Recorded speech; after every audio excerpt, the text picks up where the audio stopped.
Hello दोस्तों, study with concept के इस स्टडी प्लेटफॉर्म पर आप सभी का स्वागत है और साथ ही स्वागत है हमारे इस महासीरीज में। तो क्लास 7th हिस्ट्री एनसीईआरटी की इस श्रृंखला में आगे बढ़ते हुए आज हम अध्याय 8 ईश्वर से अनुराग के बारे में पढ़ेंगे। और मैं कल ही आपको बता दी थी कि ये वीडियो ये चैप्टर बहुत ही इंपॉर्टेंट है, क्योंकि इसमें से इतने सारे क्वेश्चंस आपके निकल के आएंगे जो एग्ज़ाम की दृष्टि से काफ़ी महत्वपूर्ण है। तो देखते हैं यहाँ पर, आपने लोगों को पूजा पाठ करते अथवा भजन कीर्तन या कव्वाली गाते चुपचाप ईश्वर के नाम का जाप करते हुए देखा होगा। आपने यह भी गौर किया होगा कि उनमें से कुछ तो इतने भाव विभोर हो जाते हैं कि उनकी आंखों में आंसू भर आते हैं। ईश्वर के प्रति ऐसा प्रेम भाव या गहरी भक्ति उन विभिन्न प्रकार के भक्ति तथा सूफी आंदोलनों की देन है जिनका 8वीं शताब्दी से उद्भव होने लगा। ठीक है, तो इसको हम छोड़ देंगे, यहाँ पर बिल्कुल भी कोई एग्ज़ाम की दृष्टि से महत्वपूर्ण फैक्ट नहीं है। अब आते हैं यहाँ पर परमेश्वर का विचार। इसमें है कि बड़े बड़े राज्यों के उदय होने से पहले भिन्न भिन्न समूहों के लोग अपने अपने देवी देवताओं की पूजा किया करते थे। जब लोग नगरों के विकास और व्यापार तथा साम्राज्यों के माध्यम से एक साथ आते गए तब नए नए विचार विकसित होने लगे। यह बात व्यापक रूप से स्वीकार की जाने लगी कि सभी जीवधारी अच्छे तथा बुरे कर्म करते हुए जीवन मरण और पुनर्जीवन के अनंत चक्रों से गुजरते हैं। इसी प्रकार यह विचार भी गहरा बैठ गया था कि सभी व्यक्ति जन्म के समय भी एक बराबर नहीं होते हैं।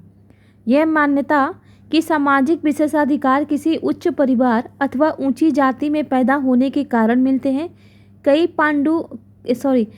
पांडित्यपूर्ण ग्रंथों का विषय था। तो यहाँ से भी हमको कुछ भी नोट करने की ज़रूरत नहीं है, इसको भी हम छोड़ सकते हैं। अनेक लोग ऐसे विचारों के कारण बेचैन थे, इसीलिए वे बुद्ध तथा जैनों के उपदेशों की ओर उन्मुख हुए, जिनके अनुसार व्यक्तिगत प्रयासों से सामाजिक अंतरों को दूर किया जा सकता है। तो यहाँ से हमको एक फैक्ट ये मिल गया कि किसके अनुसार ये कहा गया कि व्यक्तिगत प्रयासों से सामाजिक अंतरों को दूर किया जा सकता है। तो ये कहा गया बुद्ध तथा जैनों के द्वारा। ठीक है, तो यहाँ पर अगर मैं आपको जो कॉपी में नोट करना है वो सिर्फ इतना ही करना है कि यहाँ पर अगर मैं लिख दूँ साइड में, किसके अनुसार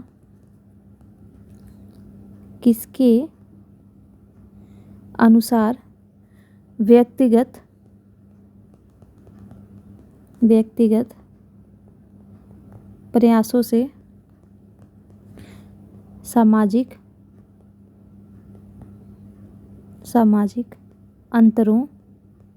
सामाजिक अंतरों को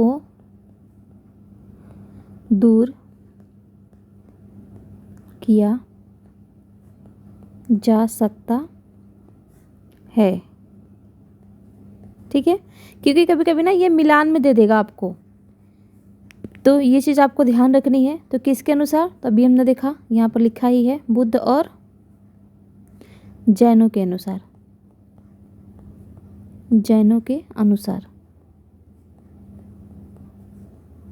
ठीक है, फिर आगे आते हैं।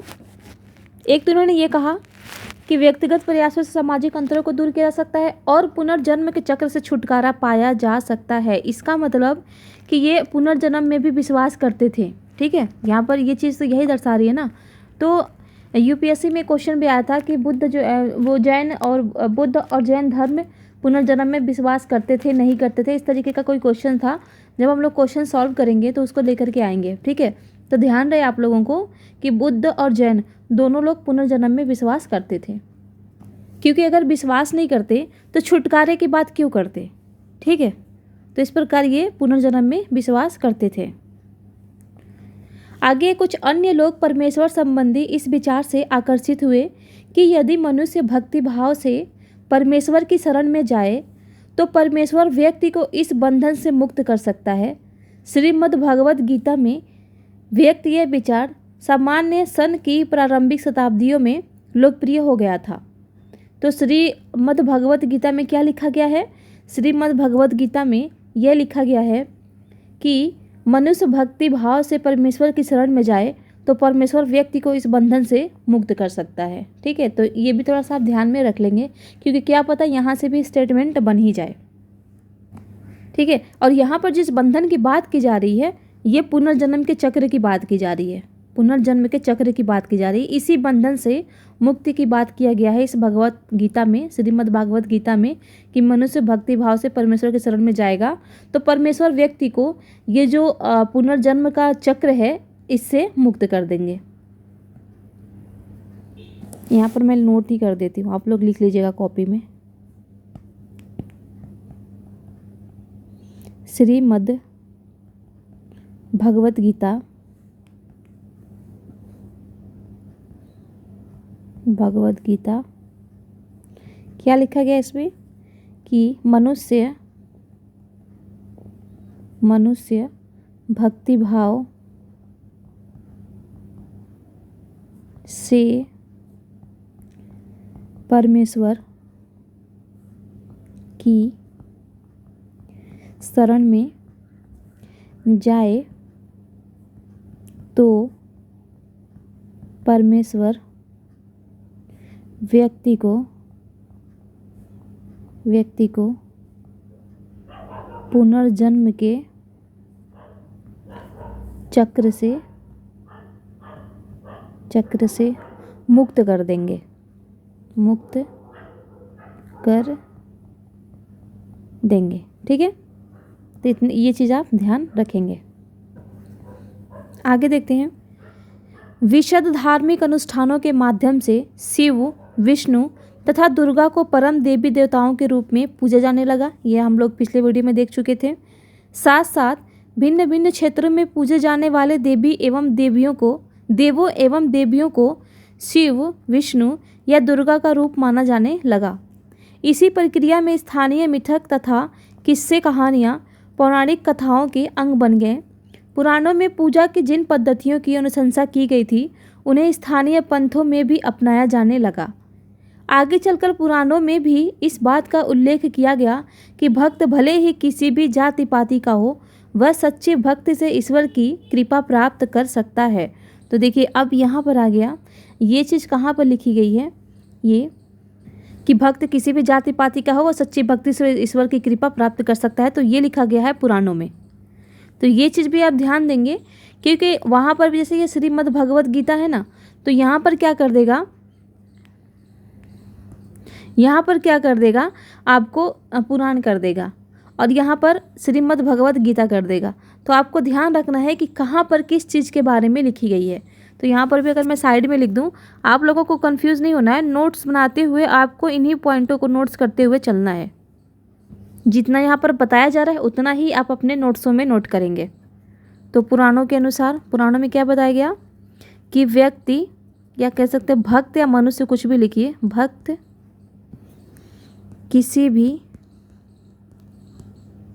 किसी भी जाति से हो, वह सच्ची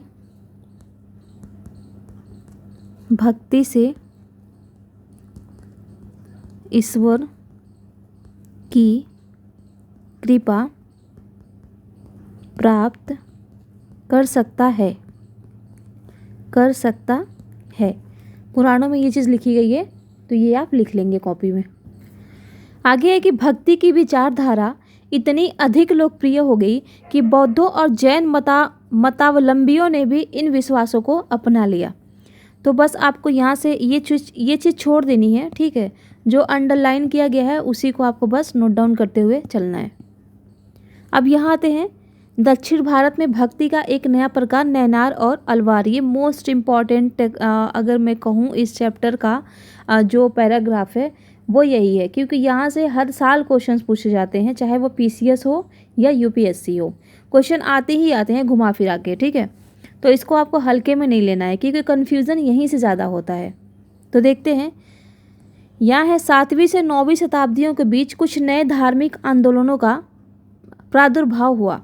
तो कुछ बच्चों ने सर के द्वारा भी डे 7 का क्वेश्चंस दिया गया था, वो इसी से था कि भक्ति आंदोलन का जो योगदान है वो भारतीय भारतीय के परिप्रेक्ष्य में पूछा गया था मूल्यांकन के थ्रू। ठीक है, क्वेश्चन जो दिया गया था वो ये था कि भक्ति साहित्य की प्रकृति और भारतीय संस्कृति में इसके योगदान का मूल्यांकन कीजिए।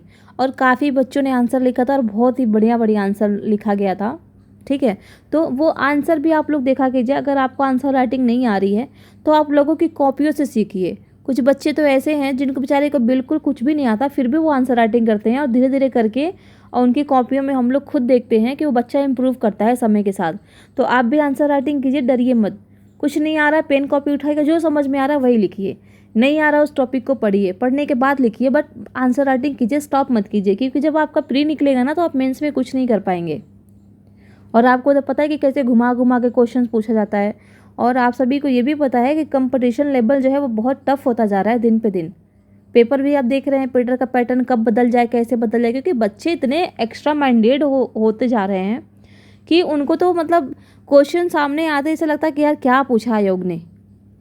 ठीक है, जो मेहनत नहीं करता उसको तो हर चीज़ टफ लगेगी, लेकिन जो मेहनत करता है ना उसको लगता है यार आयोग ने कितना ईजी क्वेश्चन दिया है। मैं एक बार विकास दिव्य कीर्ति सर का वो देख रही थी, वीडियो देख रही थी। तो उसमें जो 21 वाला जो प्री हुआ था यूपीएससी प्रीलिम्स का एग्ज़ाम जो हुआ था यूपीएससी का, तो सर ने बताया उसमें कि कुछ बच्चों को मैंने बुलाया ये पूछने के लिए कि प्री में जो क्वेश्चंस आए थे वो कैसे थे। तो अलग अलग बच्चों का अलग अलग जवाब था। कुछ ने तो ये कहा कि सर बहुत टफ था और इसलिए कट ऑफ कम जाएगा। कुछ बच्चों ने कहा कि सर ये इस बार का तो पेपर ऐसा था कि बिना पढ़े ही इंसान निकाल लेगा, बिना तैयारी का ही निकाल लेगा, इतना इजी था। तो उसको इजी क्यों लगा? क्योंकि वो स्टार्टिंग से अच्छे से पढ़ते हुए चला आया होगा बंदा, इसलिए उसको इजी लगा। और सर कट ऑफ आ ही जाएगा, उस बच्चे ने बोला सर कट ऑफ आ ही जाएगा क्योंकि इस बार बिना पढ़े ही प्रीलिम्स हुआ है। तो इस तरीके से हम देख सकते हैं कि टफ और इजी क्या होता है। जो आ रहा है वो इजी है, जो नहीं आ रहा है वो टफ है। तो हम हर चीज़ को टफ क्यों बनाएं? क्यों ना हम इजी लेकर के हर चीज़ को चलें। इजी है यार, क्या हो जाएगा, पढ़ते हैं, क्या पूछेगा आयोग, कहाँ से बनाएगा क्वेश्चन, यहीं से तो बनाएगा। तो क्यों ना उसी टॉपिक को अच्छे से खुद ही क्वेश्चन बना करके खुद उसको वो करिए कि आयोग इस तरीके से प्रीवियस ईयर में क्वेश्चन पूछा है तो इस बार क्वेश्चन को कैसे पूछ सकता है। अब जो नैनार और अलवार हैं वो किसके उपासक हैं ये तो चेंज होगा नहीं। ठीक है, बस जो स्टेटमेंट बनेगा उसमें नैनारों की जगह अलवारों को दे देगा, अलवारों की जगह नैनारों को दे देगा। यही तो करेगा ना ये आयोग, और क्या करेगा।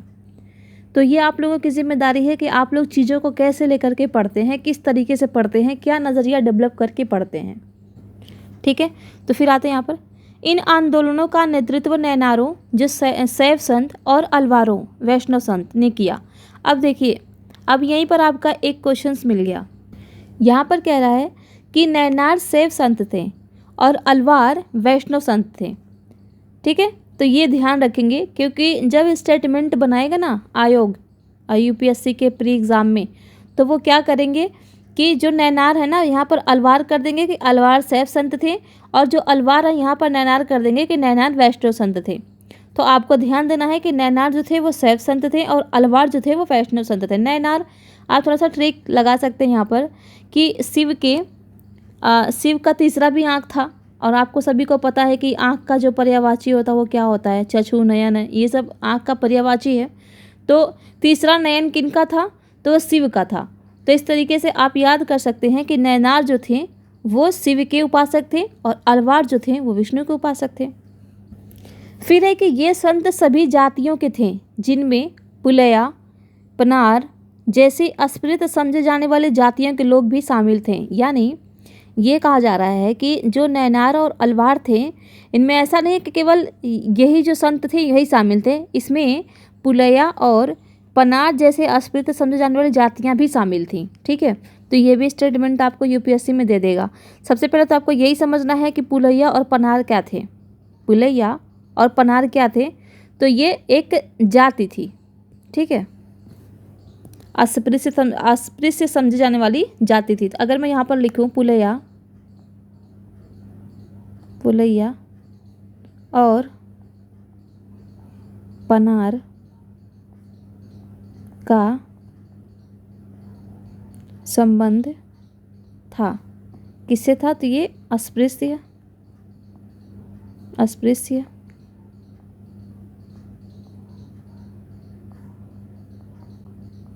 जाति से था। ठीक है, अस्पृश्यता का अंत आप सभी को पता ही होगा, आर्टिकल 17। ठीक है, ठीक है। फिर यहाँ पर है कि वे बौद्धों और जैनों के कटु आलोचक थे। मतलब कौन? तो ये जो अस्पृश्य जाति थी ये बौद्ध और जैन के कटु आलोचक थी। तो यहाँ पर इनके बारे में लिख लीजिएगा थोड़ा सा, पुलैया और पनार। यहाँ पे लिख दूँ अगर मैं, पुलैया और पनार बौद्ध और जैनों के कटु आलोचक थे। कटु आलोचक थे। ठीक है। और शिव तथा विष्णु के प्रति सच्चे प्रेम की मुक्ति का मार्ग, यानी ये जो थे ये विष्णु, शिव और विष्णु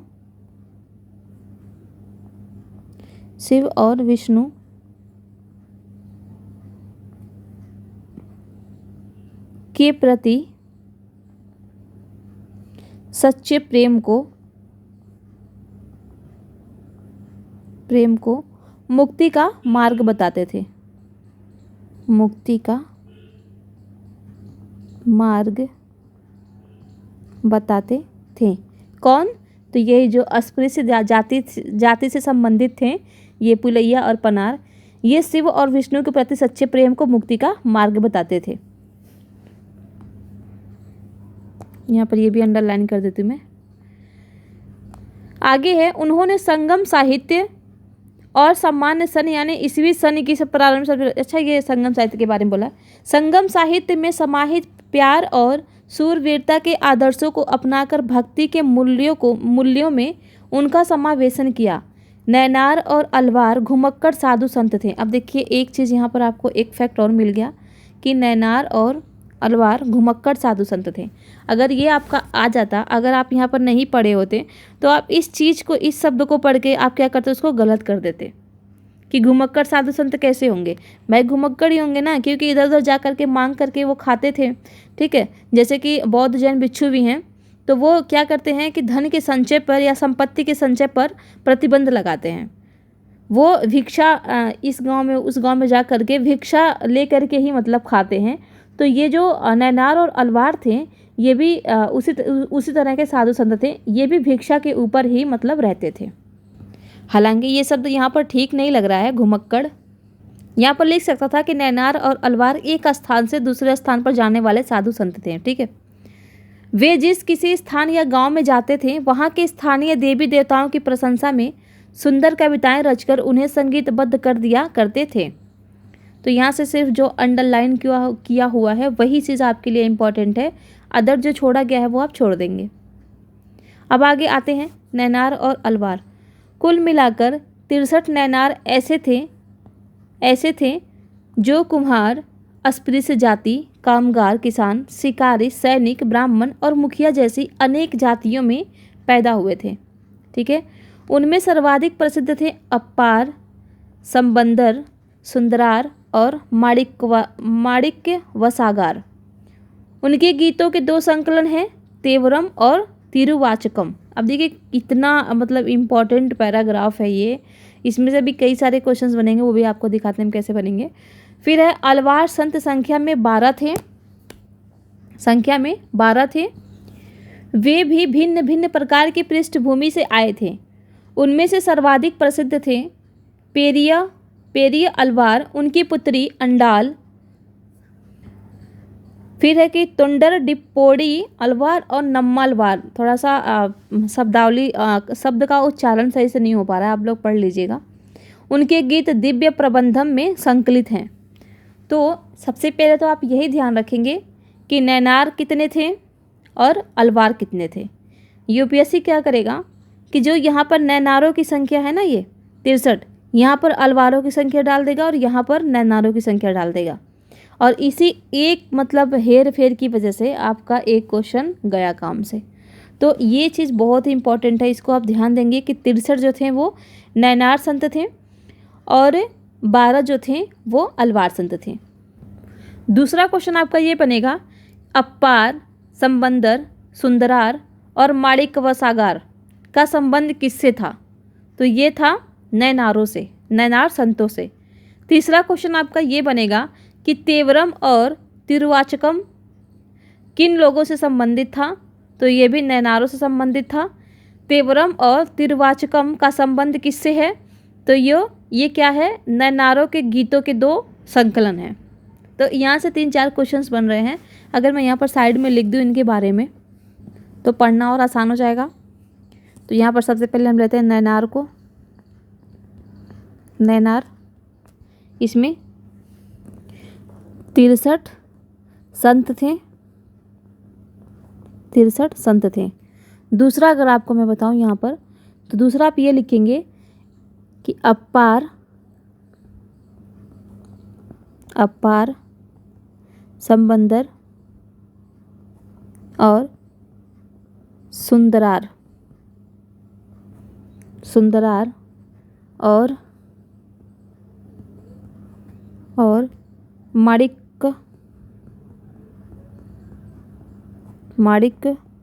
व सागर का संबंध नैनार संतों से है। ठीक है। और तेवरम और तिरुवाचकम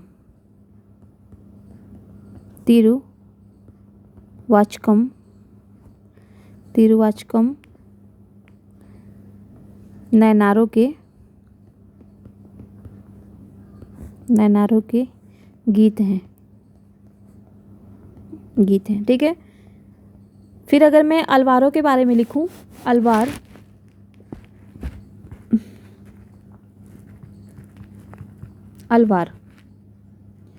तो सबसे पहले तो इनकी संख्या ही लिखेंगे हम। तो इनमें 12 संत थे, 12 संत थे। दूसरा पेरी अलवार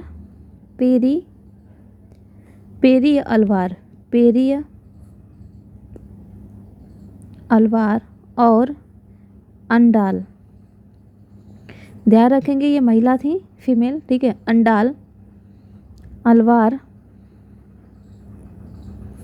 संत थे और थी। इनमें 2 संत और हैं, तोंडर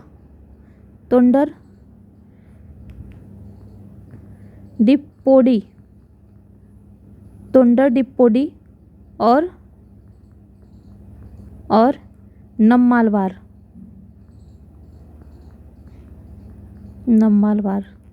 ये भी क्या है, संत थे।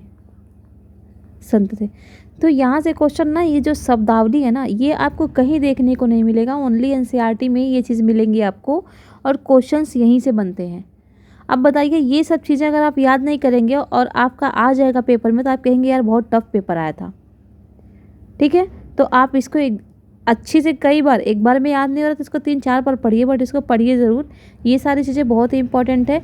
यहीं से हेर फेर होगा यूपीएससी के क्वेश्चनों में, स्टेटमेंट में। बाकी यहाँ पर उनके गीतों के बारे में कुछ नहीं दिया गया है, नाम वगैरह, तो इसको आप छोड़ सकते हैं। आगे आते हैं। 10वीं से 12वीं सदियों के बीच चोल और पांड्यन राजाओं ने उन अनेक धार्मिक स्थलों पर विशाल मंदिर बनवा दिए जहाँ की संत कवियों ने यात्रा की थी। इस प्रकार भक्ति परंपरा और मंदिर पूजा के बीच गहरे संबंध स्थापित हो गए। यही वह समय था जब उनकी कविताओं का संकलन तैयार किया गया। इसके अलावा अलवारों तथा नैनार संतों की धार्मिक जीवनियाँ भी रची गईं। आज हम भक्ति परंपरा के इतिहास लेखन में इन जीवनियों का स्रोत के रूप में उपयोग करते हैं। तो यहाँ से भी आपका कुछ भी निकल करके सामने नहीं आ रहा है, तो इसको भी हम छोड़ देंगे। आगे है माणिक व सागर की एक रचना, मेरे हांड मांस के इस घृणित पुतले, तुम आए जैसे यह कोई सोने का मंदिर हो। तो ये भी छोड़ दीजिए। फिर दर्शन और भक्ति। भारत के सर्वाधिक प्रभावशाली दार्शनिकों में से एक शंकर का जन्म 8वीं शताब्दी में केरल प्रदेश में हुआ था। तो ध्यान देंगे, सबसे पहला फैक्ट तो यही है कि शंकर का जन्म कहाँ हुआ था, तो ये केरल में हुआ था। वे अद्वैतवाद के समर्थक थे जिनके अनुसार जीवात्मा और परमात्मा दोनों एक ही हैं। तो देखिए मोस्ट इम्पॉर्टेंट फैक्ट ये पूछा भी गया है कि शंकर जो थे, शंकर वो किस संप्रदाय के समर्थक थे, तो ये अद्वैतवाद के समर्थक थे। संप्रदाय में बोले किस सिद्धांत के समर्थक थे, तो वो अद्वैतवाद सिद्धांत के समर्थक थे। उन्होंने यह शिक्षा दी कि ब्रह्मा जो एकमात्र या परम सत्य है वह निर्गुण और निराकार है। शंकर ने हमारे चारों ओर के संसार को मिथ्या या माया माना और संसार का परित्याग करने अर्थात संन्यास लेने और ब्रह्मा की सही प्रकृति को समझने और मोक्ष प्राप्त करने के लिए ज्ञान के मार्ग को अपनाने का उपदेश दिया। तो यहाँ से जो चीज़ हमको निकालनी है एग्ज़ाम की दृष्टि से क्या क्या महत्वपूर्ण है, तो इसको यहाँ पर हम नोट डाउन कर लेते हैं पहले, फिर आते हैं हम रामानुजन पे। ठीक है, रामानुज पे। तो पहले यहाँ पर देखते हैं, सबसे पहले तो हम यही निकालेंगे, शंकर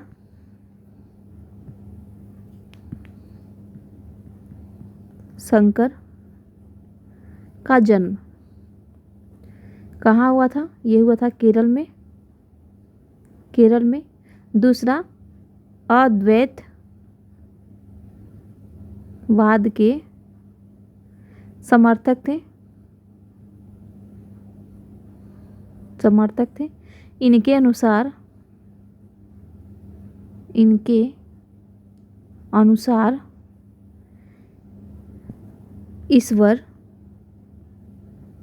ईश्वर निर्गुण और निराकार हैं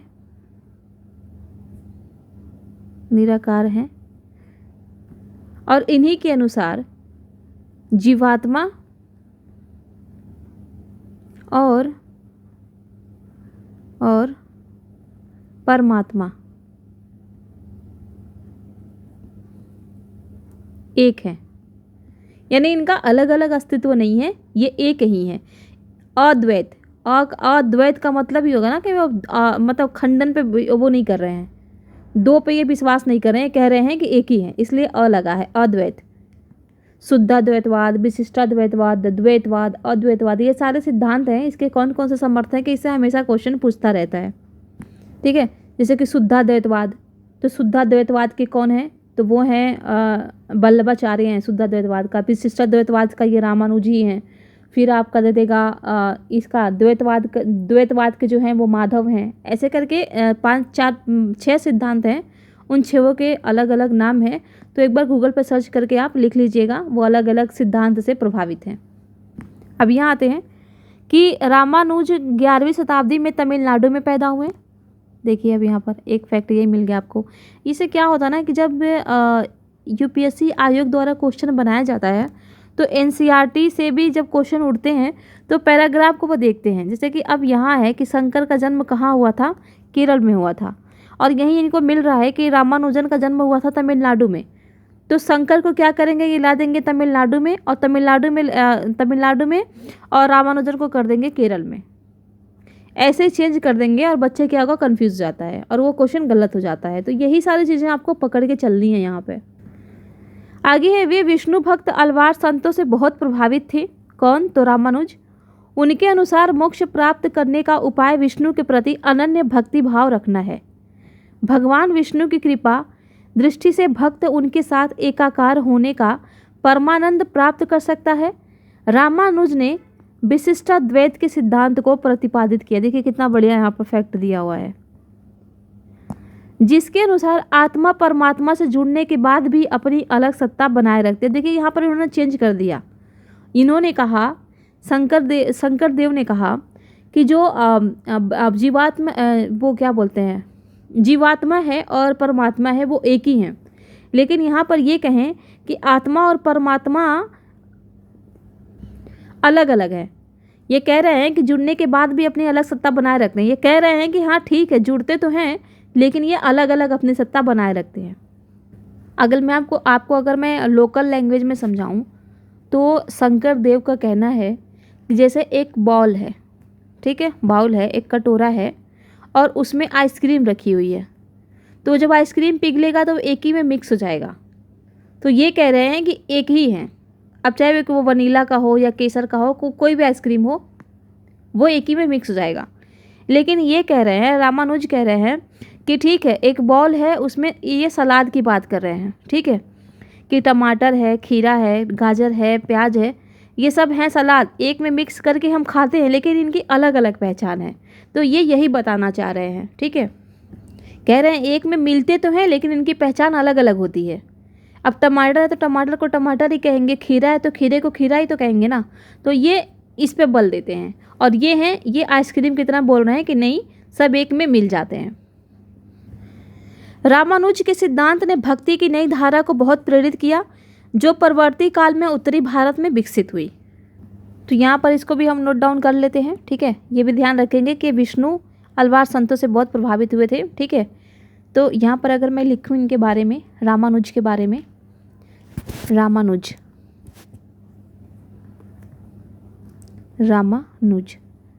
तो सबसे पहले तो यही हम देखेंगे, इनका जन्म हुआ था तमिलनाडु में, ठीक है। और ये अलवार संतों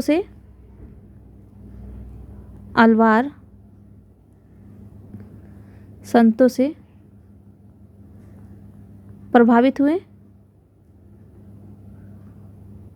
प्रभावित हुए। और तीसरा, ये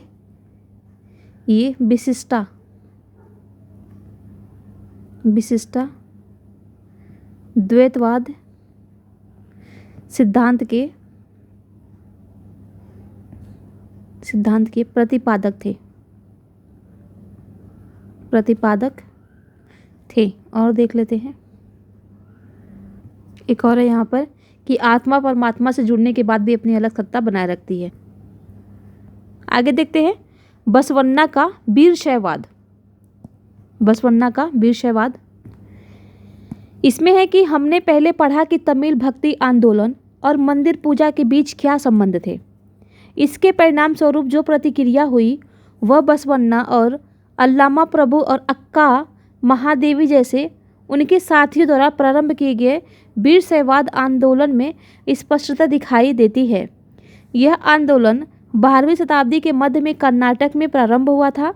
वीरशैवों ने सभी व्यक्तियों की समानता के पक्ष में और जाति तथा नारी के प्रति व्यवहार के बारे में ब्राह्मणवादी विचारधारा के विरुद्ध अपने प्रबल तर्क प्रस्तुत किए।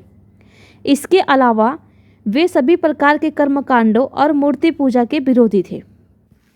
अब यहाँ से हम देखते हैं नोट्स में क्या क्या हमको नोट्स करने हैं। सबसे पहले तो हमको यही नोट करना है कि ये जो वीरशैव था, ये आंदोलन कहाँ से प्रारंभ हुआ था। तो ये हुआ था कर्नाटक से, ये कर्नाटक से प्रारंभ हुआ था। फिर अगला जो हमें नोट करना है वो ये है कि ये ब्राह्मणवादी विचारधारा के विरुद्ध अपने प्रबल तर्क प्रस्तुत किए। इसके अलावा ये सभी प्रकार के कर्मकांडों और मूर्ति पूजा के विरोधी थे। तो यहाँ से हमको इतना ही निकालना है। और एक थोड़ा सा ये देख सकते हैं कि जो बसन्ना द्वारा जो वीरशैववाद का अवधारणा का प्रतिपादन किया गया था, उसमें और किसका सहयोग था। तो एक तो था अल्लमा का और एक था अक्का महादेवी का, ठीक है। अगर आपने डे 7 के क्वेश्चंस को देखा होगा तो अक्का महादेवी का भी एग्जाम्पल उसमें बच्चों ने दिया और काफ़ी बढ़िया तरीके से दिया है। इसमें इनकी जो कविताएं वो मांट्रो गोपस्य करके था। तो यहाँ पर अगर हम देखें इसको, तो सबसे पहले तो यही देखेंगे कि वीरशैववाद का प्रारंभ किसने किया। वीरशैववाद का प्रारंभ किसने किया। तो सबसे पहले तो है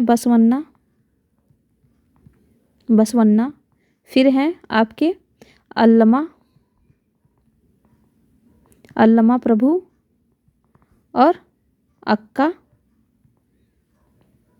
महादेवी। इन्होंने मिलकर के वीरशैववाद का स्थापना किया था, या कह सकते प्रारंभ किया गया था इनके द्वारा। ये ब्राह्मण विचारधारा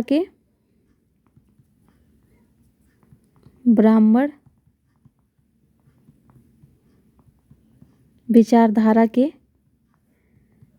विरुद्ध था। ठीक है। दूसरा कर्मकांडों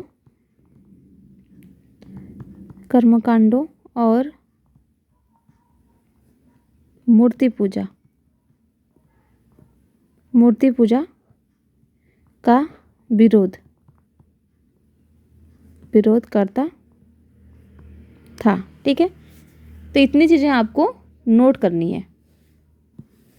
अब आगे देखते हैं वीर शैवों के वचन।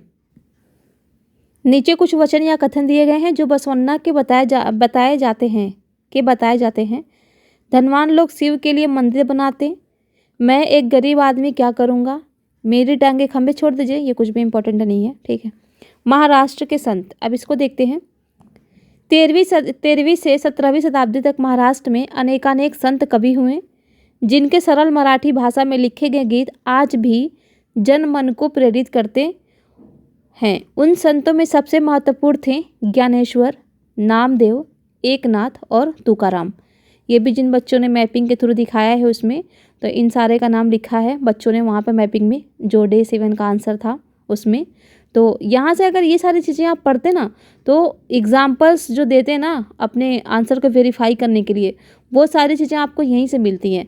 तो इससे आपका आंसर सबसे यूनिक हो जाता है और आपके नंबर बढ़ जाते हैं। तो इसको अंडरलाइन कर लेते हैं।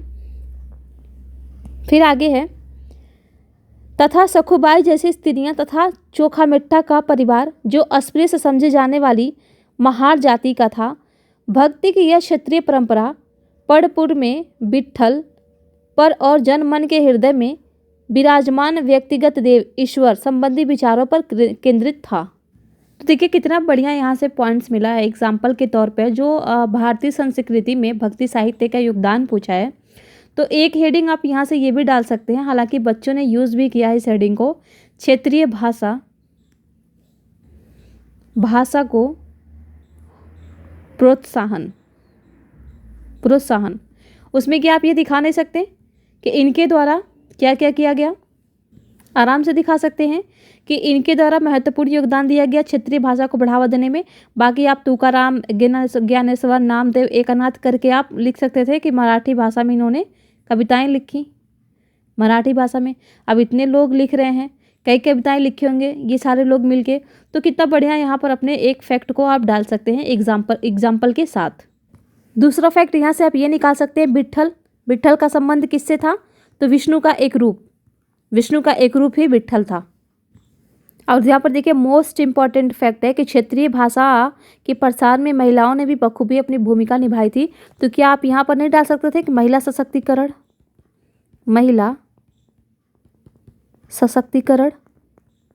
क्या आप उसमें नहीं दे सकते थे कि उस टाइम पे क्षेत्रीय भाषा को बढ़ावा देने में महिलाओं ने भी अपनी भूमिका निभाई थी।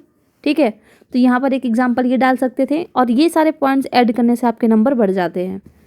यहाँ जब एक चीज़ आपको और ध्यान रखनी है वो ये है कि इनका क्रम आप याद कर लेंगे, महाराष्ट्र के संतों का क्रम याद कर लेंगे कि पहले कौन आए और बाद में कौन आए, क्योंकि क्रोनोलॉजी भी पूछ ही लेता है। तो अगर मैं यहाँ पर पॉइंट्स निकालूँ इसमें से, तो सबसे पहले तो यही लिखिए आपकी महाराष्ट्र के संत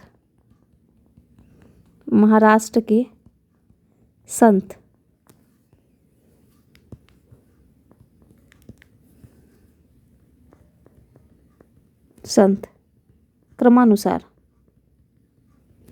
क्रम जरूरी है, क्रम पूछ लेता है। सबसे पहले हैं ज्ञानेश्वर हैं, फिर हैं आपके नामदेव, ये दर्जी थे नामदेव, फिर एकनाथ और हैं तुकाराम और सखुबाई,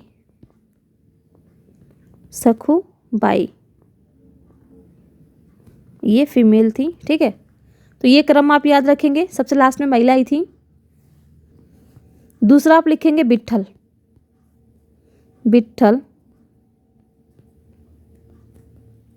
का संबंध किससे था, तो ये कृष्ण का एक रूप है,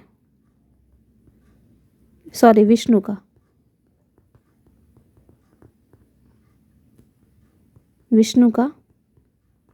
एक रूप। बस इतना ही आपको यहाँ से नोट करना है। आगे देखते हैं, इन संत कवियों ने सभी प्रकार के कर्म कांडों, पवित्रता के ढोंगों और जन्म पर आधारित सामाजिक अंतरों का विरोध किया। यहाँ तक कि उन्होंने संन्यास के विचार को भी ठुकरा दिया और किसी भी अन्य व्यक्ति की तरह रोजी रोटी कमाते हुए परिवार के साथ रहने और विनम्रतापूर्वक ज़रूरतमंद साथी व्यक्तियों की सेवा करते हुए जीवन बिताने को अधिक पसंद किया। यानी यहाँ पर क्या आ रहा है, जो जैनों का अणुव्रत सिद्धांत था, अणुव्रत का सिद्धांत, अणुव्रत का सिद्धांत वो यहाँ पर देखने को मिलता है, क्योंकि वहाँ भी था। अणुव्रत का मतलब ही होता है कि घर में रहते हुए, मतलब ज़रूरी नहीं है कि आप संन्यास ही ग्रहण करें, आप अपने परिवार में रहते हुए भी ज़रूरतमंदों की सेवा कर सकते हैं, ठीक है, पालन कर सकते हैं सारे नियमों का। फिर आगे, इससे एक नए मानवतावादी विचार का उद्भव हुआ, जैसा कि सुप्रसिद्ध गुजराती संत नरसिंह मेहता ने कहा था, वैष्णव जन तो तेने कहिए पीर पराई जानी रे। देखिए कितना बढ़िया यहाँ पर वो दिया है, दोहा दिया है।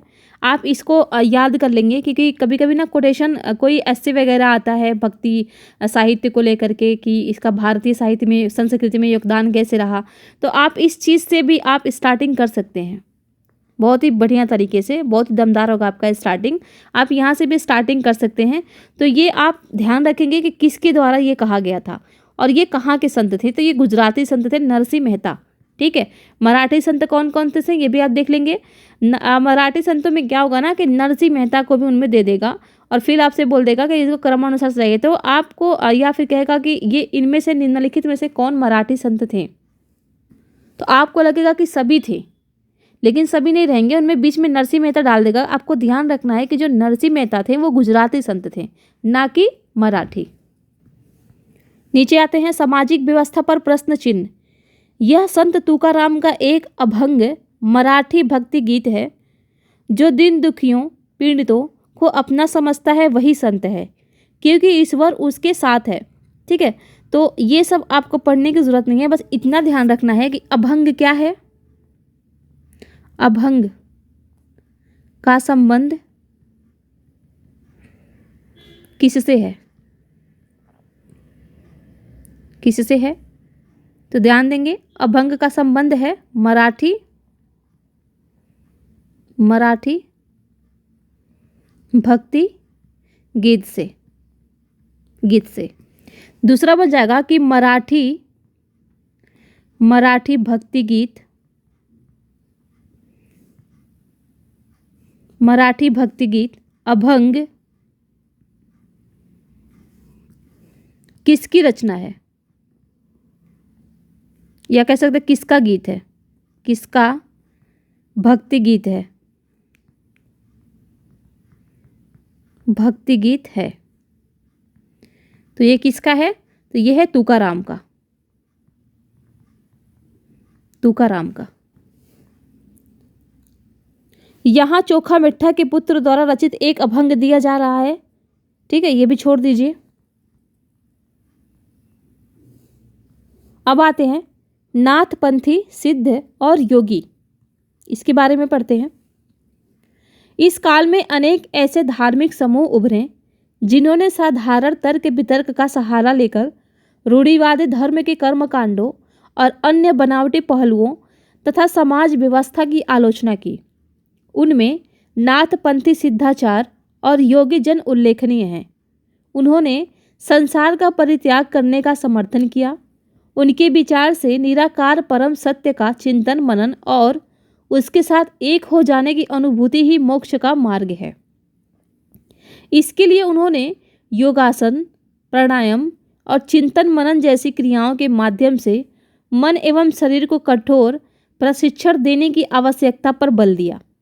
ये समूह खास तौर पर नीची कही जाने वाली जातियों में बहुत लोकप्रिय हुए। उनके द्वारा की गई रूढ़िवादी धर्म की आलोचना ने भक्ति मार्गीय धर्म के लिए आधार तैयार किया, जो आगे चलकर उत्तरी भारत में लोकप्रिय शक्ति बना।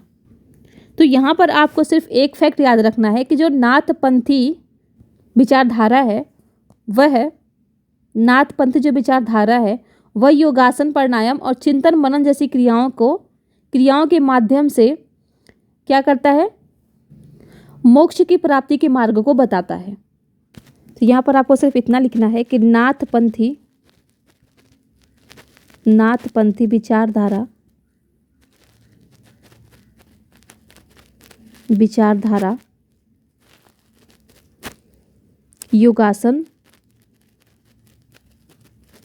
योगासन, प्राणायाम और चिंतन मनन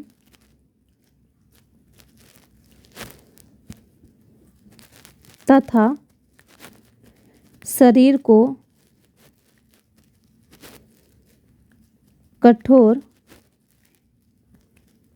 प्रशिक्षण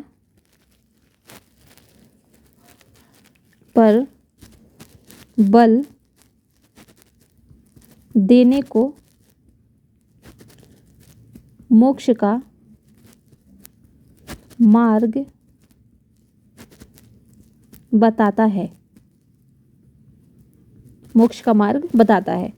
ठीक है, बाकी आप छोड़ देंगे।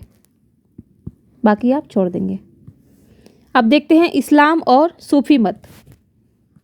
तो है, संतों और सूफियों में बहुत अधिक समानता थी। यहाँ तक कि यह भी माना जाता है कि उन्होंने आपस में कई विचारों का आदान प्रदान किया और उन्हें अपनाया। सूफी मुसलमान रहस्यवादी थे। वे धर्म के बाहरी आडंबरों को अस्वीकार करते हुए ईश्वर के प्रति प्रेम और भक्ति तथा सभी मनुष्यों के प्रति दया भाव रखने पर बल देते थे। तो ये छोड़ दीजिए, कुछ भी इंपॉर्टेंट नहीं है यहाँ से। इस्लाम ने एकेश्वरवाद यानी एक अल्लाह के प्रति पूर्ण समर्पण का दृढ़ता से प्रचार किया।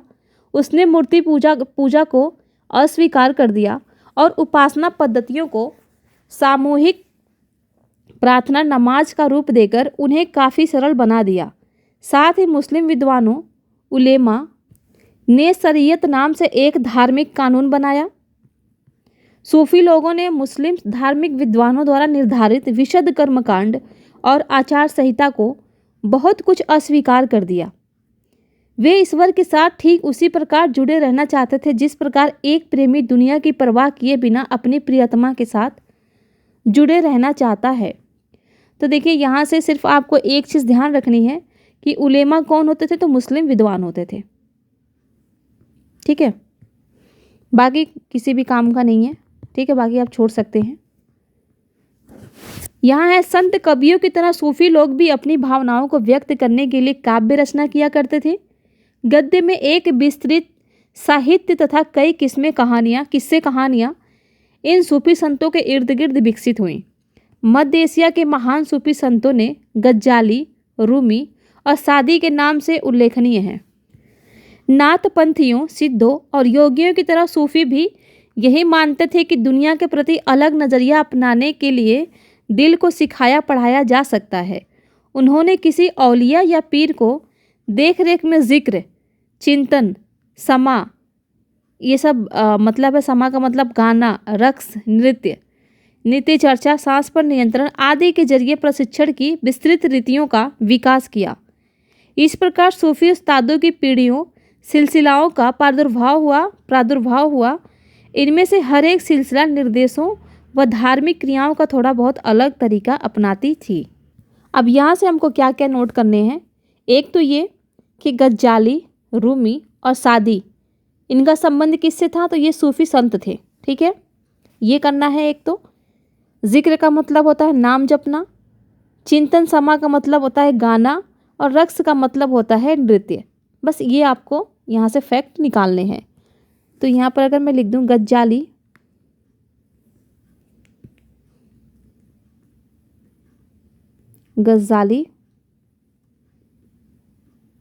रूमी और सादी का संबंध किससे था, तो किससे था, सूफी संतों से। ठीक है। बाकी शब्दावली यहाँ पर देख लेंगे। जिक्र का मतलब होता है, ये देख लेंगे, इसको नोट करने की क्या ज़रूरत है। थोड़ा सा ये कर सकते हैं, रक्स। रक्स का संबंध है किससे? तो नृत्य से। बस, बाकी ये सब आप छोड़ दीजिए, किसी काम का नहीं है।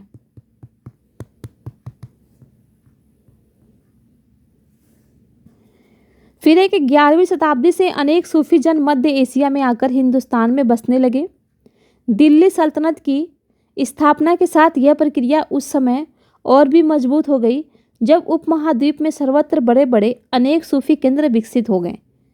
चिश्ती सिलसिला इन सभी सिलसिलों में सबसे अधिक प्रभावशाली था।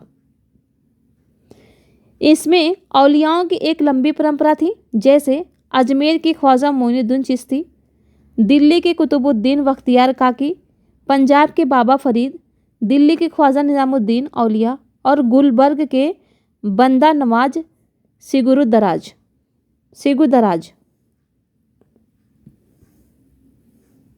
तो यहाँ से आपको ये नोट करना है कि चिश्ती सिलसिला, ये कह सकते हैं कि सूफियों में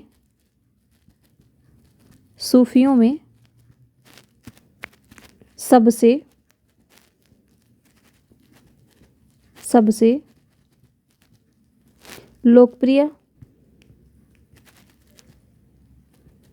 लोकप्रिय सिलसिला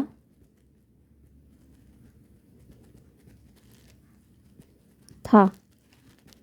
तो वो था आपका चिश्ती सिलसिला।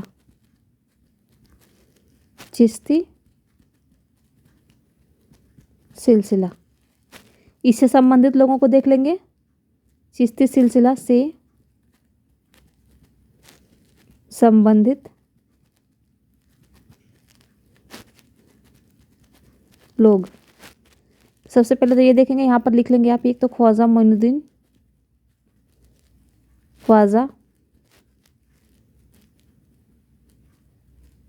मोइनुद्दीन चिश्ती,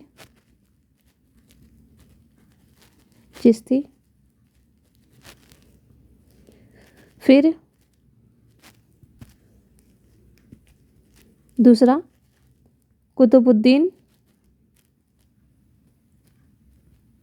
कुतुबुद्दीन बख्तियार काकी, अगला बाबा फरीद,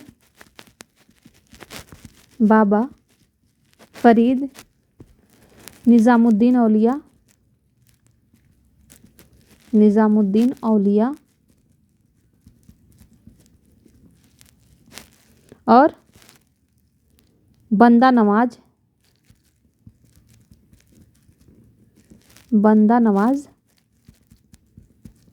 गिसुदराज। ये नाम एक बार ध्यान में रख लेंगे, ठीक है, क्योंकि सोहरावर्दी सिलसिला भी है, वरकरी सिलसिला भी है। तो ये सारी चीज़ें आपको ध्यान में रखनी है कि किस सिलसिले से कौन संबंधित था, पूछ लेगा आपसे। आगे सूफी संत अपने खानकाहों में विशेष बैठकों का आयोजन करते थे, जहां सभी प्रकार के भक्तगण, जिसमें शाही घरानों के लोग तथा अभिजात और आम लोग भी शामिल होते थे, इन खानकाहों में आते थे। वे आध्यात्मिक विषयों पर चर्चा करते थे, अपनी दुनियादारी की समस्याओं को सुलझाने के लिए संतों से आशीर्वाद मांगते थे, अथवा संगीत तथा नृत्य के जलसों में ही शामिल होकर चले जाते थे।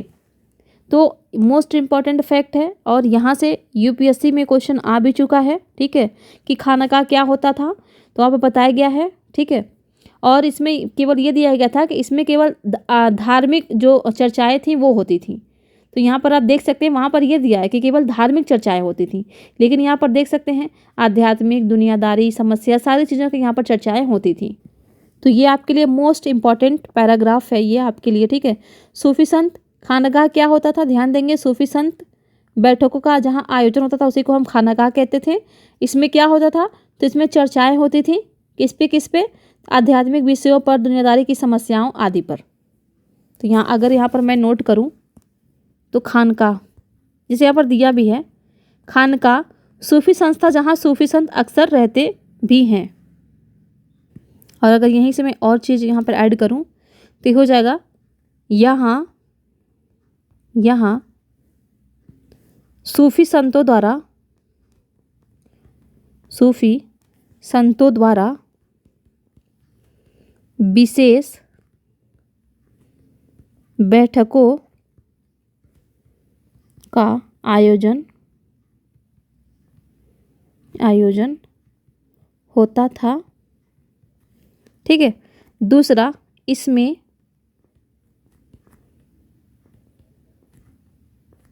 आध्यात्मिक तथा दुनियादारी की समस्याओं पर चर्चा होता था। तीसरा जो मोस्ट इम्पॉर्टेंट है, इसमें शाही घराने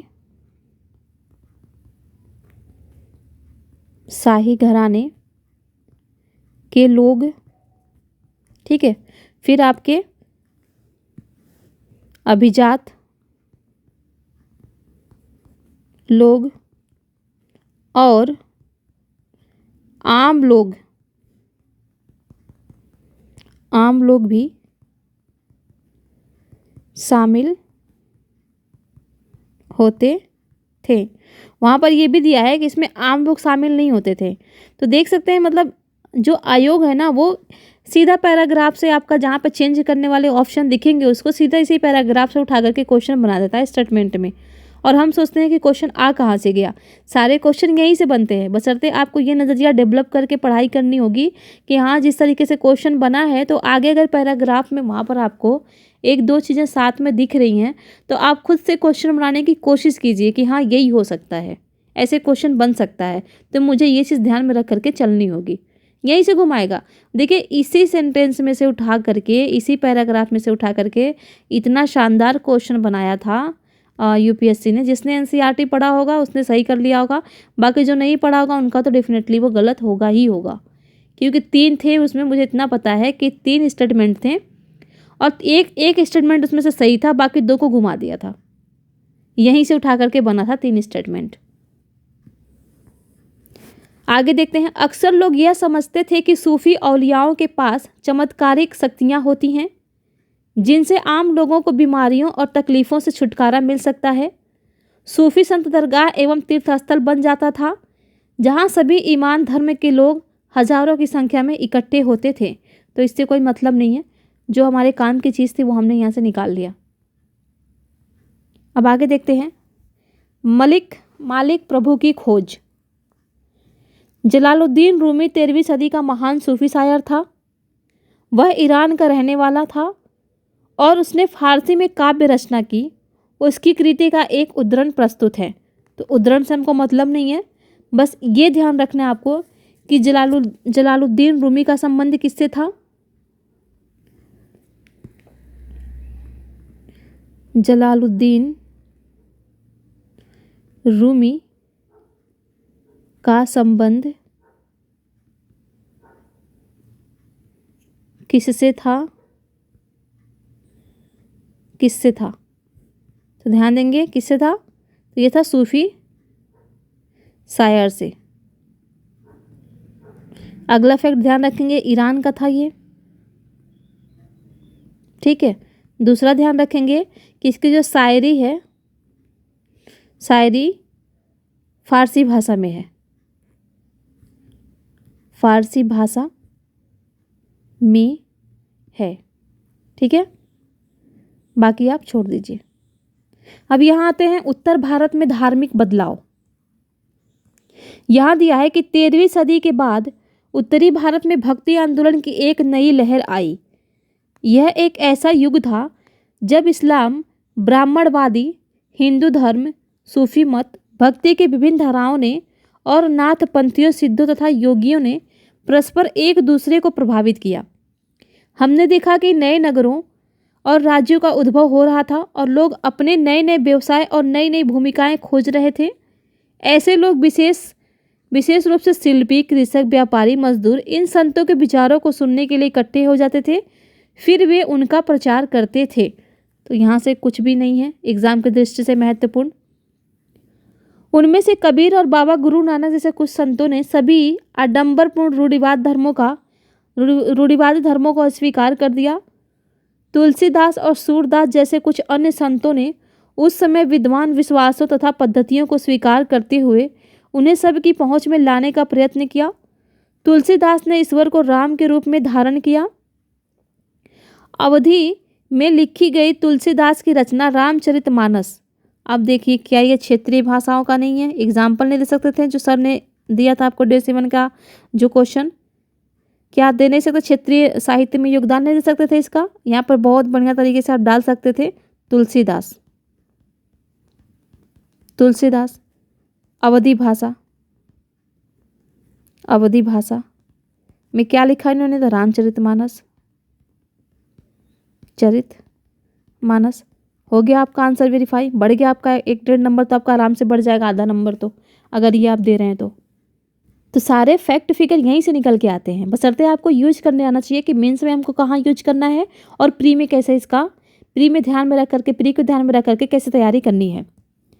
और हालांकि वहाँ पे बच्चों ने डाला भी है, ये मैं देखी थी, कई एक ही बच्चे के कॉपी मैंने देखा था, उसने बहुत अच्छे तरीके से इस चीज़ को प्रेजेंटेशन वहाँ पर किया है। ठीक है, तो फिर यहाँ हो गया ये।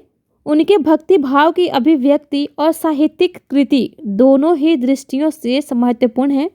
सूरदास श्री कृष्ण के अनन्य भक्त थे। उनकी रचनाएं सुर सारावली और साहित्य लहरी में संग्रहित है। तो देखिए आपको यहाँ से क्या मतलब नोट करने हैं। सबसे पहले तो आपको ये नोट करना है कि अवधि कहाँ पर बोली जाती है। तो ये बोली जाती है आपकी पूर्वी उत्तर प्रदेश में। ठीक है। सेकेंड, रामचरितमानस रचना किसकी है?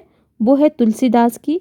किस भाषा में लिखी गई है? तो ये लिखी गई है अवधी में लिखी गई है। इतनी चीज़ें आपको यहाँ से नोट करना है। सेकेंड आपको जो नोट करना वो ये है कि सूरदास की रचना क्या है, क्या क्या है रचनाएं।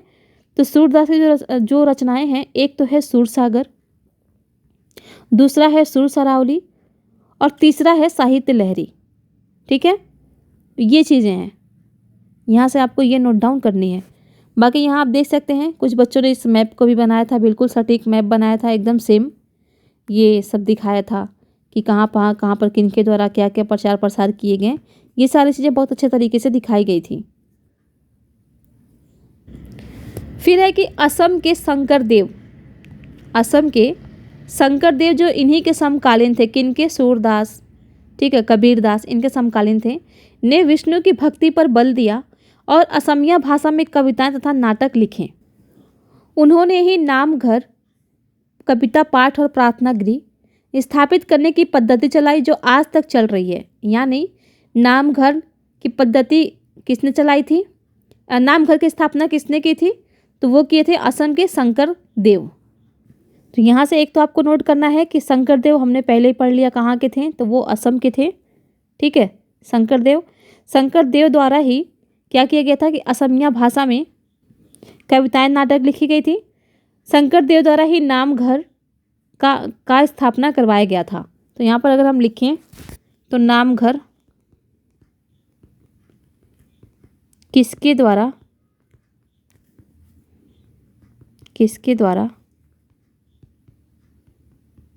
स्थापित करवाया गया था? तो किसके द्वारा करवाया गया था? शंकरदेव के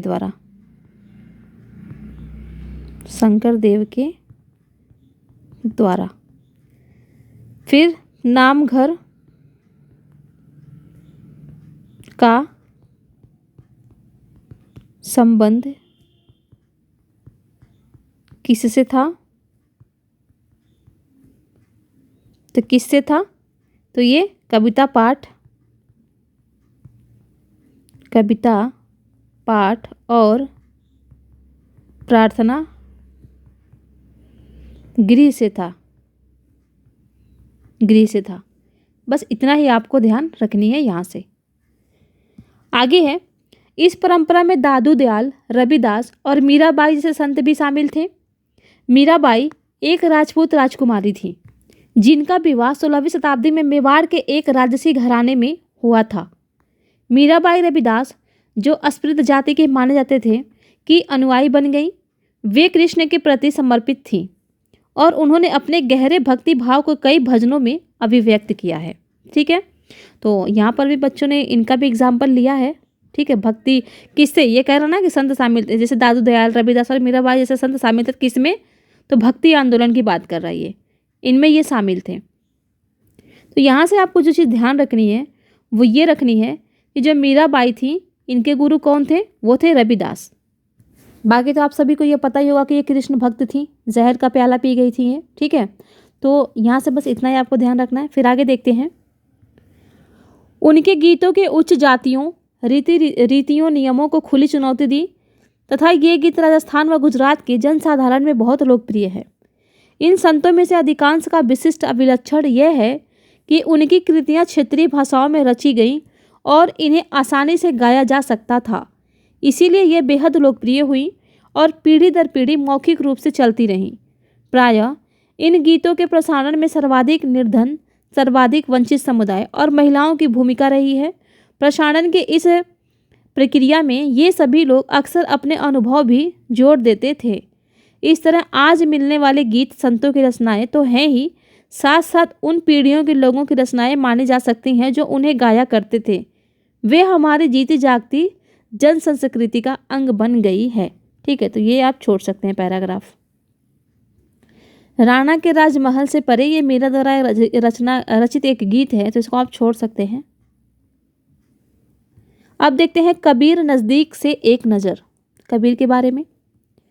कबीर संभवतः 15वीं 16वीं सदी में हुए थे। वे एक अत्यधिक प्रभावशाली संत थे। उनका पालन पोषण बनारस में या उसके आसपास के एक मुसलमान जुलाहा यानी बुनकर परिवार में हुआ था।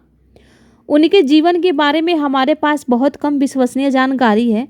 हमें उनके विचारों की जानकारी उनकी साखियों और पदों के विशाल संग्रह से मिलती है, जिनके बारे में यह कहा जाता है कि इनकी रचना तो कबीर ने की थी, परंतु ये घुमंतु भजन गायनों द्वारा गाए जाते थे।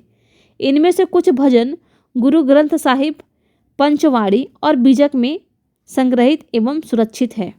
तब देख सकते हैं कितना बढ़िया ये लाइन दिया है कि ये भी चीज़ वो डे 7 के आंसर में काफ़ी अच्छे तरीके से कोट हो रहा है कि जो आप लोगों ने दिया था ना एक हेडिंग समावेशी साहित्य। हालांकि मैं भी आंसर पढ़ती हूँ, ऐसी बात नहीं है, सारे बच्चों का आंसर मैं पढ़ती हूँ। तो उस समावेशी साहित्य में ना भक्ति साहित्य की प्रकृति विशेषताएं क्या हैं, तो कुछ बच्चों ने हेडिंग डाला था कि समावेशी साहित्य का समावेशन। तो ये चीज़ आप दिखा सकते हैं कि जो भजन था कबीर के द्वारा जो लिखा गया था वो गुरु ग्रंथ साहिब में भी संकलित है, पंचवाड़ी में भी संकलित है और बीजक में भी संग्रहित हैं। आगे देखते हैं सच्चे प्रभु की खोज में। तो ये कबीर की एक रचना है, इसको आप छोड़ सकते हैं। ठीक है, इसको आप छोड़ सकते हैं। यहाँ है कबीर के उपदेश प्रमुख धार्मिक परंपराओं की पूर्ण एवं प्रचंड अस्वीकृति पर आधारित थी। उनके उपदेशों में ब्राह्मणवादी हिंदू धर्म और इस्लाम दोनों की बाह्य आडंबर पूर्ण पूजा के सभी रूपों का मजाक उड़ाया गया है। उनके काव्य की भाषा बोलचाल की हिंदी थी जो आम आदमियों द्वारा आसानी से समझी जा सकती थी। उन्होंने कभी कभी रहस्यमयी भाषा का भी प्रयोग किया जिसे समझना कठिन होता है। छोड़ दीजिए ये पैराग्राफ। कबीर निराकार परमेश्वर में विश्वास रखते थे। उन्होंने यह उपदेश दिया कि भक्ति के माध्यम से ही मोक्ष यानी मुक्ति प्राप्त हो सकती है। हिंदू तथा मुसलमान दोनों लोग उनके अनुयायी हो गए। यहाँ से आपको जो पॉइंट्स निकालने बस इतना निकालना है कि भक्ति के माध्यम से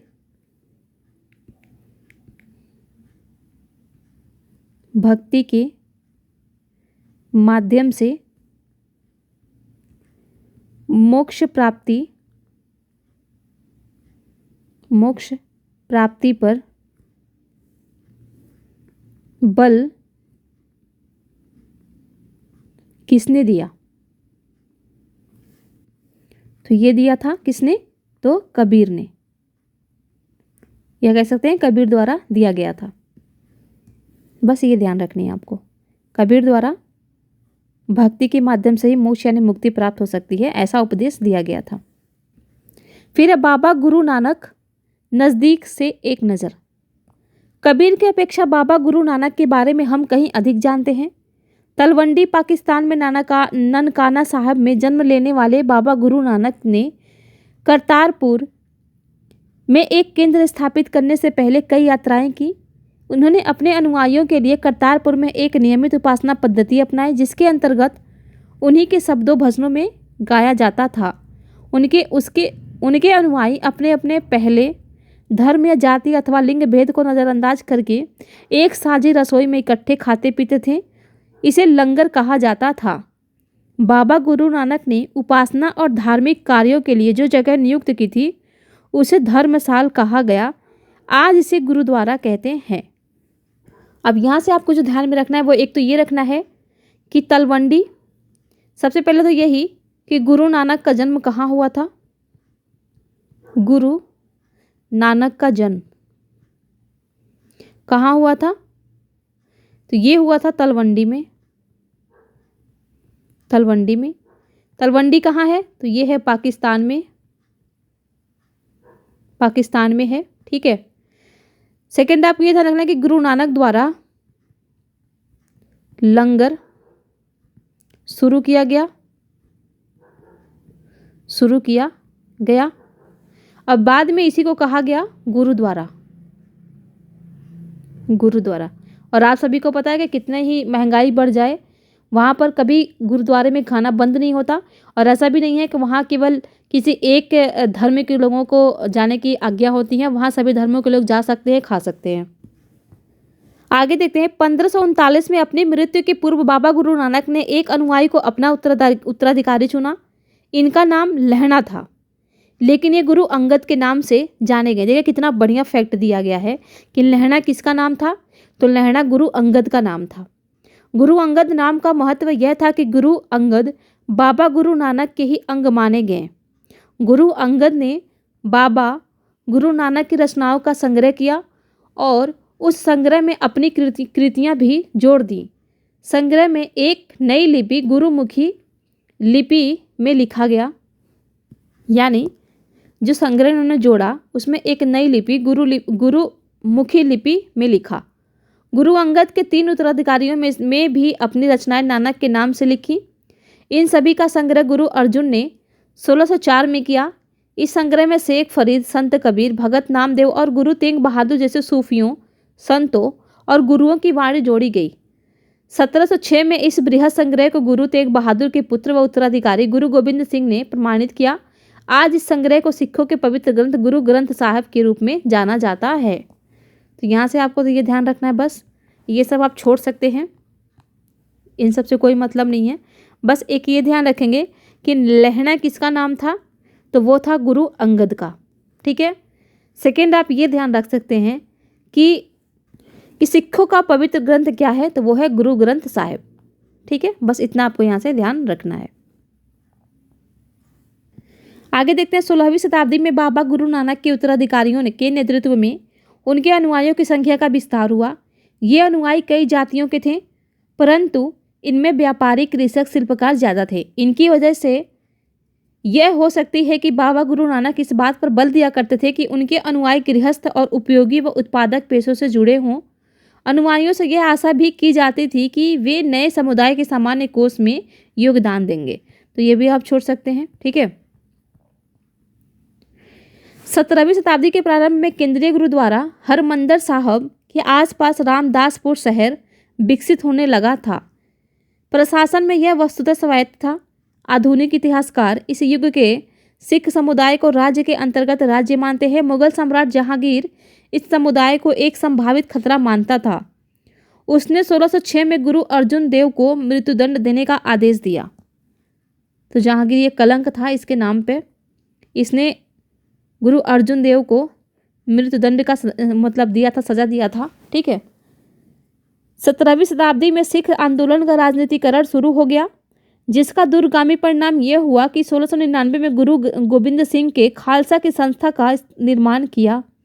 यहाँ से आपको ये ध्यान रखना है कि 1699 में गुरु गोबिंद सिंह ने खालसा की खालसा की संस्था का निर्माण किया था।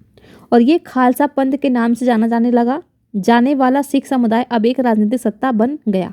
ठीक है, तो यहाँ से अगर हम देखें तो ये एक ध्यान रखना है ये कि गुरु अर्जुन देव को मृत्युदंड किसने दिया था, तो वो दिया था मुगल सम्राट जहांगीर ने। ठीक है, और दूसरा 1699 में गुरु गोविंद सिंह के द्वारा खालसा पंथ की स्थापना की गई थी। ये मोस्ट इंपॉर्टेंट है और ये दोनों क्वेश्चन ही पीसीएस में पूछे गए हैं, दोनों ही क्वेश्चन आए हुए हैं।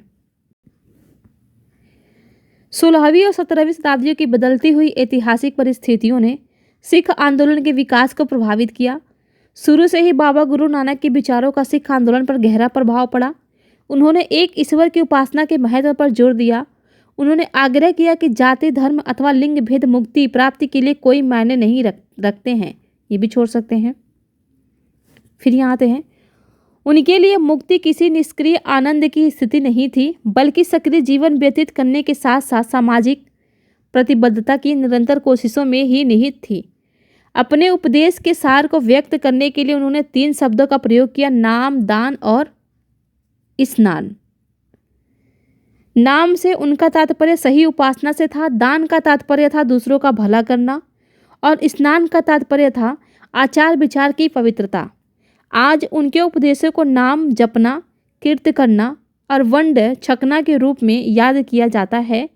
ये अवधारणाएं भी उचित विश्वास और उपासना, ईमानदारी पूर्ण निर्वाह और संसाधनों को मिल बांटकर प्रयोग करना यानी कि दूसरों की मदद के महत्व को रेखांकित करती है।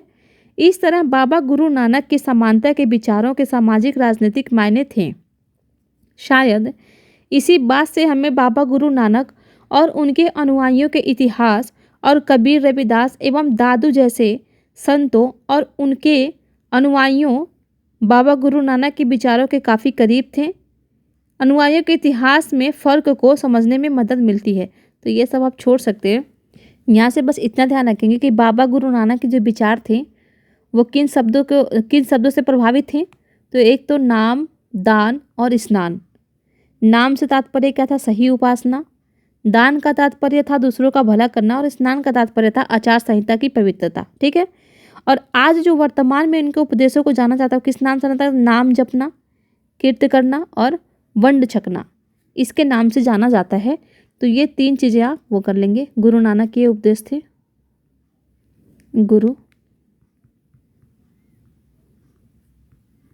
गुरु नानक के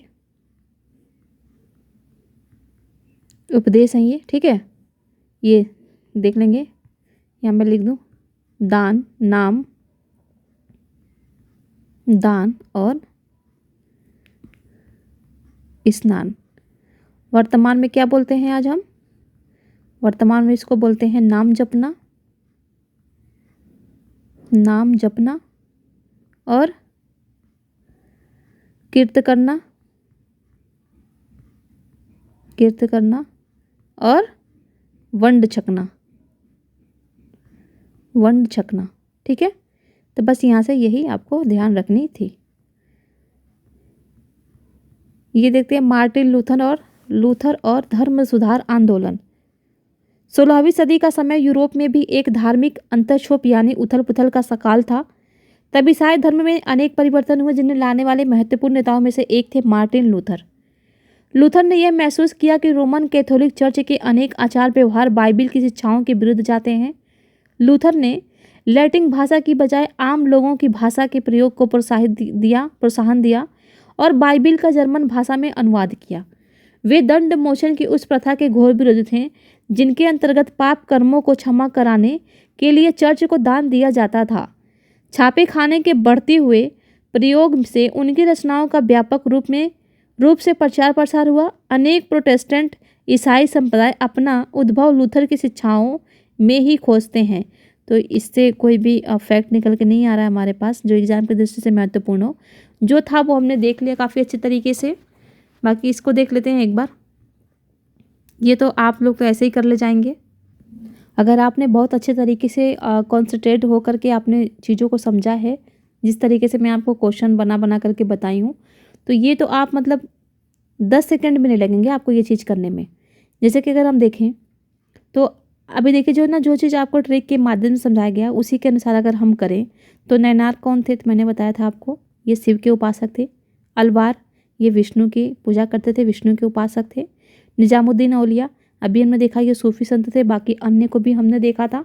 शंकर देव ये नामघर का स्थापना किए थे, ठीक है, ये भी हमने देख लिया। शंकर देव नामघर की स्थापना किए थे। और बुद्ध जो कि सामाजिक अंतरों पर सवाल उठाए, ठीक है। तो देखिए मतलब 5 सेकंड भी नहीं लगा, 10 सेकंड की बात तो दूर है, 5 सेकंड भी नहीं लगा।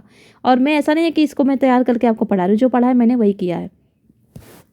फिर यहाँ है कि रिक्त स्थानों की पूर्ति करें, तो शंकर के समर्थक थे, तो अभी हमने देखा किसके समर्थक थे, तो अद्वैतवाद के, अद्वैतवाद के। मैंने बताया ना आपको कि ये आत्मा और परमात्मा को एक मानते थे, ये नहीं मानते थे कि अलग अलग है। मैंने आपको बाउल वाला एग्जाम्पल भी दिया, वो आइसक्रीम वाला, ठीक है, अगर आपको याद हो तो। रामानुज के द्वारा प्रभावित हुए थे, ये भी हमने देख लिया था। किससे हुए थे, बहुत अच्छे तरीके से समझा, तो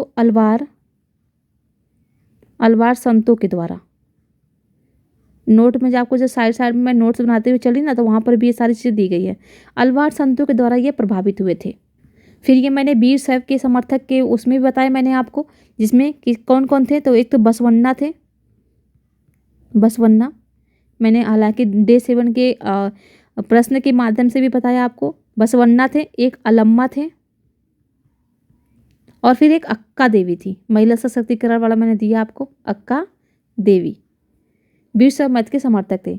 महाराष्ट्र में भक्ति परंपरा का एक महत्वपूर्ण केंद्र था, किसका, पंढरपुर हमने देखा, पंढरपुर महाराष्ट्र में भक्ति परंपरा का एक महत्वपूर्ण केंद्र था, ठीक है। तो इस तरीके से आप चीज़ों को ना यहाँ से स्टार्ट करना सीखिए, धीरे धीरे करके यहाँ से चीज़ों को आप सॉल्व करना सीखिए कि कैसे आपको सॉल्व करना है, ठीक है। बाकी इन सब का आंसर मैं दे सकती हूँ, यहाँ पर लिख सकती हूँ, लेकिन आप लोग, मैं चाहती हूँ कि खुद से कीजिए। इतना पढ़ने के बाद खुद से कीजिए, तभी आप लोग समझ पाएंगे कि मेंस में कैसे यूज करना है और प्री में कैसे यूज करना है। तो ये सारी चीज़ें आप खुद से कीजिए। देखिए कितने सारे हैं प्रैक्टिस के लिए, कितने क्वेश्चंस दिए गए हैं। बाकी यहाँ पर जो बीज शब्द हैं, वीर शैव मत क्या, भक्ति, सूफी, खानका, ये सारी चीज़ों के बारे में आपको जानकारी होनी चाहिए, ठीक है। बाकी फिर हम अपना आएंगे अगले चैप्टर पे, जो है हमारा अध्याय 9, क्षेत्रीय संस्कृतियों का निर्माण। तो ये भी काफ़ी इंपॉर्टेंट है, और आप देख सकते हैं कि पिछला वाला ये जो चैप्टर था, 8वां अध्याय जो था, वो कितना इंपॉर्टेंट था, काफ़ी समय ले गया ये, ठीक है, लगभग 1.5 घंटे हो गए। तो अब इसी के साथ इस वीडियो को हम यहीं समाप्त करते हैं, बाकी देखेंगे हम अगले वीडियो में। आप सभी को बहुत बहुत धन्यवाद।